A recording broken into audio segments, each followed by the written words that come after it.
Hola, ¿qué tal? ¿Cómo están? Estamos con el subdelegado del Gobierno de España en Teruel, José Ramón Morro. ¿Qué tal?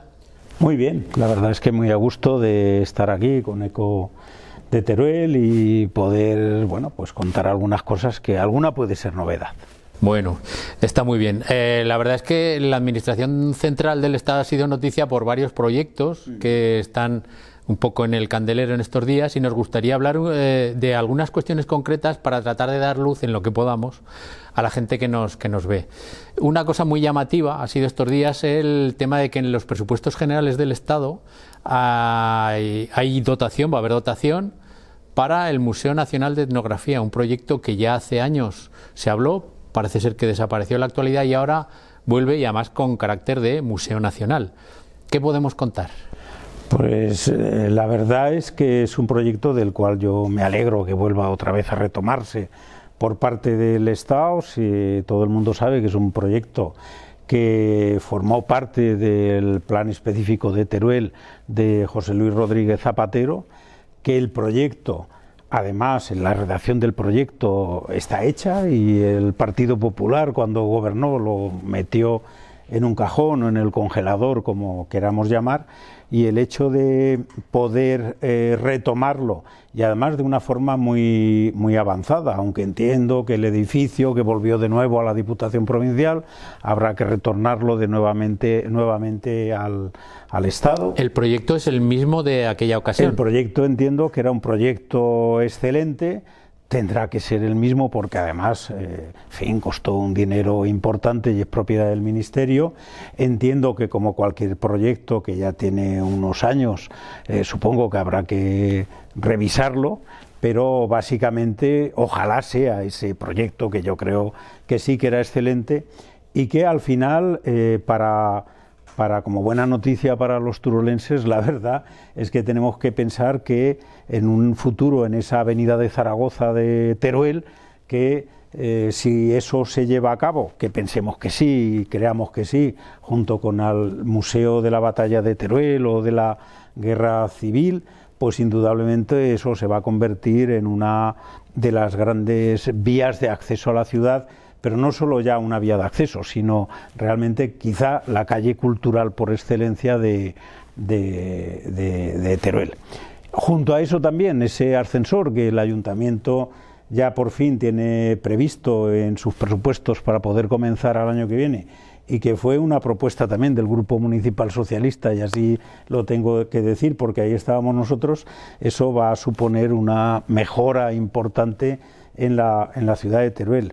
Y, en fin, no es que quiera yo vender burras aquí, pero sí decir que cuando los socialistas de alguna manera tenemos responsabilidad en determinadas cosas, en este caso con la ayuda de Teruel Existe, hay que reconocerlo porque parte de una enmienda de este grupo político, pues indudablemente vamos a mejorar la ciudad de Teruel. Ese proyecto de museo es nacional, lo que garantiza el acceso a determinados circuitos, y además crearía empleo, digamos, del que se queda, es decir, es empleo también especializado, aparte de que... Es empleo especializado, entra dentro de la política también, porque habrá que verlo, ¿no? Si la idea es la misma que había en el año 2007, de trasladar el Museo Nacional del Traje, entre otras cosas, de Madrid a Teruel, y como siempre, si hay un traslado efectivamente de una institución de Madrid, en este caso a la provincia de Teruel, ver también el proceso que habría ahí digamos de personal, ¿no? De gestión de personal. Pero eso es algo que ya en su momento estaba, y si la idea se retoma básicamente con los mismos mimbres que había en su momento, pues indudablemente será un gran beneficio para la provincia y especialmente para Teruel. En esa zona está también el Museo de la Batalla de la Guerra Civil, que también parece que ahora adquiere carácter nacional y que también ha tenido incremento de fondos también por parte de presupuestos. Este museo, como todo el mundo sabe, es iniciativa del Gobierno de Aragón. El Gobierno de Aragón lo quiere llevar a través del Fondo de Inversión de Teruel, que todo el mundo sabe también que es un fondo compartido al 50% con el Gobierno de España, y siempre nuestro interés y nuestra decisión era que de ese museo de la guerra acabará siendo un museo no solamente de carácter autonómico, sino de carácter nacional, con la participación y la implicación del Ministerio de Defensa y del Ministerio de Cultura. El hecho de que al final en las partidas de los presupuestos generales del Estado haya dinero de esos presupuestos generales del Estado, más allá de ese 50% que acabará poniéndose a través del FITE, pues eso nos abre claramente la puerta a la implicación, entiendo, de estos dos ministerios, que es lo razonable que estuvieran también implicados en ese proyecto. Aunque esto es hablar de futuribles, a criterio del subdelegado, ¿va a poder haber obras a lo largo del 2022, tanto en uno como en otro de los museos? Posiblemente creo que no, pero sí que podría haberlo ya claramente a partir del 2023. Yo entiendo que con la cantidad que entra en presupuestos generales del Estado, en el caso del Museo Nacional de Etnografía habrá que revisar ese proyecto, habrá que hacer, entiendo, como mínimo los trámites de pasar otra vez la gestión del edificio del antiguo comandante Aguado al Estado, porque se devolvió otra vez a la Diputación Provincial, y lógicamente habría que entrar en procesos de licitación y tal, con lo cual obras yo solo veo inviable, pero sí sería razonable que pudiera haber adjudicaciones y comienzo de obras en el año 23. Antes de empezar a grabar hablábamos también de que, cambiando de tema, en cuestión de infraestructuras también iba a haber un importante cambio en el aspecto, en la cara de la provincia, en base a que hay en marcha proyectos importantes. No solamente en la cara, sino en la propia realidad. Con el tema del tren del Cantábrico Mediterráneo, nosotros hemos visto estos últimos meses que a primeros de noviembre se adjudicaba ya la electrificación completa desde Sagunto a Zaragoza de nuestra línea.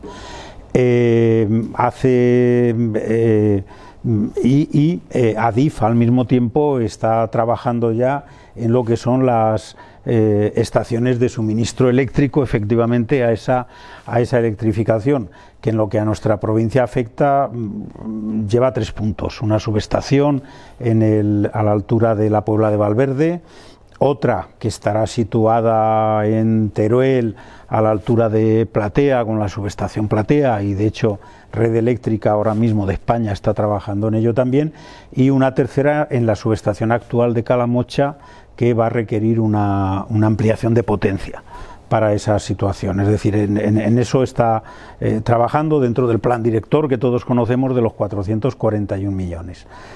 Pero al mismo tiempo, anteayer se publicaba en el Boletín Oficial del Estado la licitación del sistema BAU, también de toda la línea. Salían 2 licitaciones por un tema operativo. ¿Qué es el sistema BAU, subdelegado? El sistema BAU técnicamente se llama de bloqueo automático en vía única, pero eso lo que significa, quizás los telespectadores no lo entiendan mejor diciendo que es hacer inteligente la línea. El hacer inteligente la línea lo que significa al final es hacerla mucho más competitiva al alcanzar mucha más capacidad de trenes. Poniendo un ejemplo, en el momento que ese sistema de balizamiento, de señalización e informatización lo tengamos de forma completa a lo largo de toda la línea, y que podrá estar acabado entre 2004-2005, desde Adif 24-25 nos dicen que la adjudicación de lo que salió publicado anteayer puede estar alrededor de mayo del año que viene. Y al final, entre el 24-25, podríamos tener el sistema montado junto con la electrificación. Pues eso permitiría en cualquier momento estar lanzando unidades de trenes, bien fueran de pasajeros, bien fuera fundamentalmente por el interés del puerto de Valencia y de los nodos industriales de las plataformas, prácticamente con 5 minutos de diferencia. Es decir, desde que lanzas un tren, desde que sale un tren, no hay que esperar a que llegue a la próxima estación para que se meta en un apartadero y puedas sacar tú el siguiente, sino que sale un tren y 5 minutos después puede salir otro tren detrás, porque ese sistema lo que les hace es que tengan un reconocimiento entre ellos y repitan la misma pauta. Es decir, si un tren aminora la velocidad, pues el que va detrás aminora la velocidad en los mismos puntos y en el mismo sentido. Es decir, al final es la línea inteligente que la hace mucho, aun siendo en vía única, la hace mucho más capaz para tener un número de tránsitos importante. Todo eso va acompañado, como todo el mundo sabe, de los 7 apartaderos, de los cuales hay 4 finalizados, 3 están ahora todavía en obras y por lo que sabemos de Adif, a lo largo del año que viene, quizá en otoño, eso es lo que ellos han dicho, podrían estar ya en funcionamiento, esos 7, entre Sagunto y Zaragoza.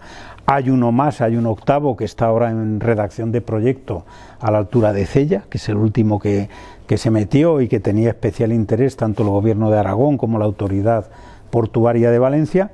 Pues bueno, pues esos 8 apartaderos al final, más el convertir, hacer inteligente la línea, pues nos permitirá, en fin, yo lo último que oí, ahora mismo hay tránsitos semanales de 40 en carga, en mercancía de 40, pues podría llegar quizá en poco tiempo a tener sobre los 120 o demás, sin mayores problemas de gestión. Hablamos de mercancías, pero esto también se traduce directamente en pasajeros, es decir, en reducción de tiempos de viaje. Se traducirá en reducción de tiempos de pasajeros. Indudablemente, el tener, es que hemos quitado, o ha quitado Adif, 167 limitaciones temporales de velocidad que había sobre la línea total entre Teruel y Sagunto, entre Sagunto y Zaragoza.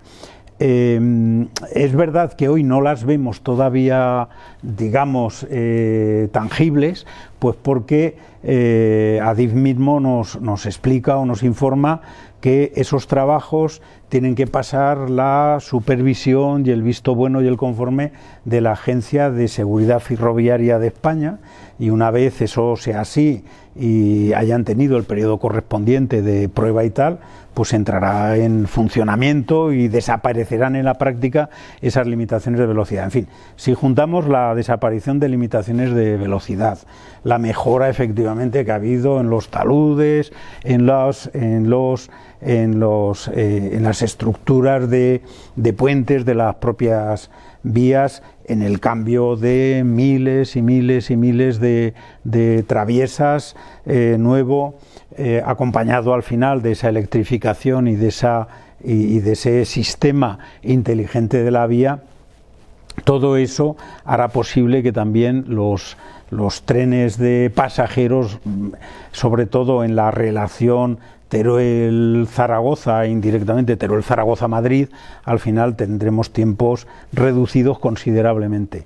¿Cuándo lo veremos? Pues ahora mismo el plan director nos está diciendo que entre el año 2024-2025, ahí tendremos todo eso en funcionamiento. Más cuestiones de infraestructuras. Infraestructuras, ahora mismo en la obra importante que tenemos es la variante de Alcoriza, en la 211, una variante muy importante que va a hacer 2 cosas, nos acortará de alguna manera el viaje un poquito a Alcañiz, pero sobre todo dará seguridad, ¿no?, tanto a los conductores como también a los ciudadanos de Alcoriza, porque al final no hay que recordar que todos lo sabemos, que Alcoriza acababa siendo una especie de pueblo-calle donde la carretera nacional pasa por el medio, por el centro de la ciudad. En fin, posiblemente, si va todo bien, a lo largo del año que viene podría acabarse esa obra y entrar en funcionamiento, o muy a principios del 2023 podrían ser los plazos que se está barajando.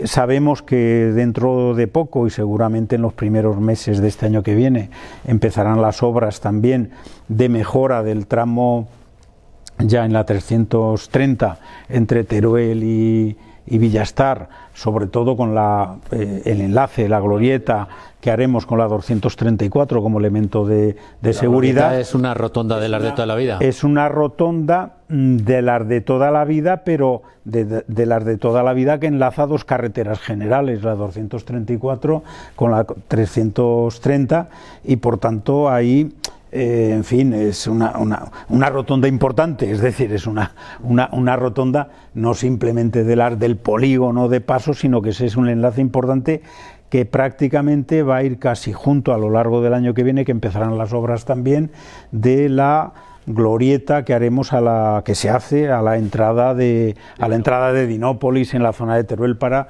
reordenar toda esa cuestión. En el tema de la 330, la idea que tenemos es que eso no pare, es decir, es una primera actuación de 7-8 kilómetros hasta Villastar. Al mismo tiempo se está redactando por la unidad de carreteras de Castilla-La Mancha lo que es el anteproyecto completo, y es un anteproyecto que contempla las dos posibilidades: la mejora propia de la carretera y al mismo tiempo su posible conversión en autovía, en A40. Bueno, pues ahí en eso se está trabajando. Se ha dado orden también de retomar efectivamente el proyecto que había, el estudio informativo y el proyecto de la A25 entre Monreal y Alcolea del Pinar, porque sabemos que quizá esa sería la vía y la conexión más rápida de Teruel con Madrid en carretera.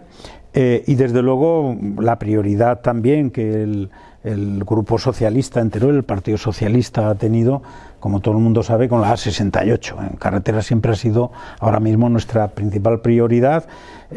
Anteayer mismo también salía la adjudicación ya de la redacción del recordamos contrato. Que va de dónde a... En principio es Zaragoza-Vinaroz. Es toda la Nacional 232 completa. De la provincia de Teruel. Efectivamente, que a nosotros nos coge pues el Bajo Martín, parte de Cuencas Mineras y por supuesto gran parte del Bajo Aragón histórico y el Matarraña, en ese sentido. Ahí ya sabéis que en el 19 por fin se pudo poner en servicio ya dentro de la provincia el tramo que nos unía con Castellón, que era un tramo muy complicado y además con mucho riesgo de accidentes y demás, desde Ráfales prácticamente casi a Torremiró, la conexión con Castellón. Ahora dentro de la provincia de Castellón, en la zona de Morella y todo lo que es el puerto de Querol, tienen unas obras muy, muy avanzadas en una zona compleja también de mejora de esta 232, pero al mismo tiempo entre Valdealgorfa o desde Zaragoza a Valdealgorfa se están desarrollando los distintos tramos de conversión ya en autovía. En la parte nuestra de la provincia de Teruel hay dos de esos tramos, que es el Alcañiz-Valdealgorfa y el Alcañiz, el tramo Regallo-Alcañiz, que es el tramo anterior, realmente para hacer ya todas las variantes de Alcañiz y la conexión con Caspe y demás, con esta carretera que salieron a licitación, y concretamente anteayer se publicaba ya la adjudicación de la redacción del proyecto del Alcañiz-Valdealgorfa. Los otros tres proyectos hasta el final de la provincia, de los tramos, están todos ellos contemplados en presupuestos generales del Estado. Entendemos que a lo largo de este año que viene saldrán esas licitaciones para la redacción de proyectos y por tanto es algo que entendemos que ya no va a parar, es decir, que más bien pronto que tarde vamos a poder empezar a ver actuaciones en nuestra provincia de esa 68. Como siempre nos quedamos sin tiempo y un montón de cosas al tintero, pero vamos a acabar hablando de la banda ancha. ¿Qué podemos contar? Porque además es una historia que lleva... Esto de la banda ancha parece complicadísimo, llevamos 10 años hablando de la banda ancha. Para acabar un poco con la entrevista, ¿cómo se va a avanzar? Pues también estamos en las mismas fechas, por eso yo creo que he empezado diciendo que para 2024-25 vamos a ver en Teruel, en la provincia de Teruel, como muy cambiada, ¿no?, en muchas cosas. Y hablaba del tren, hablaba del tema de carreteras, también con algunas de las variantes en el trayecto Teruel-Alcañiz, como puede ser la de Utrillas, que quizás es la más compleja y se está trabajando en ello, pero también la banda ancha. La banda ancha, la verdad es que hay un antes y un después a partir del 2018 y la llegada de Pedro Sánchez al gobierno. Se ha reactivado en la provincia muchísimo y a ver si os podemos pasar en breves días algún informe que recoja ya toda la planificación que el Ministerio de Economía, que tiene la Secretaría de Estado de Asuntos Digitales, lleva hecha en las distintas adjudicaciones, sobre todo del año 2019, 2020 y 2021. Bueno, en realidad en el 21 han salido dos resoluciones.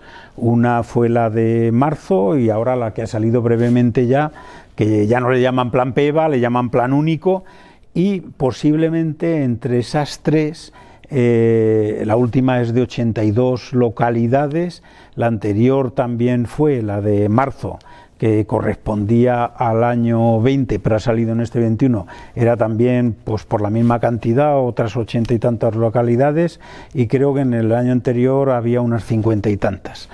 Empezamos a ver un mapa efectivamente bastante completo de banda ancha en la provincia en fibra óptica.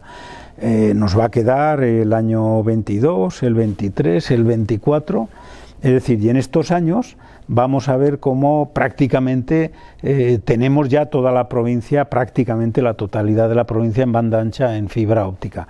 Saber además que hay un ofrecimiento de la Diputación Provincial al Ministerio con fondos FITE para poder ir, y de hecho en el FITE ya del 2020 y en el 2021 se contempla una partida de banda ancha para ir, de acuerdo con el Ministerio, completando algunos huecos o algunos espacios en los que las licitaciones del Ministerio no entren las operadoras y quizá porque absolutamente no sean rentables o queden en zonas fronterizas, para ir cubriendo esos huecos también de la provincia.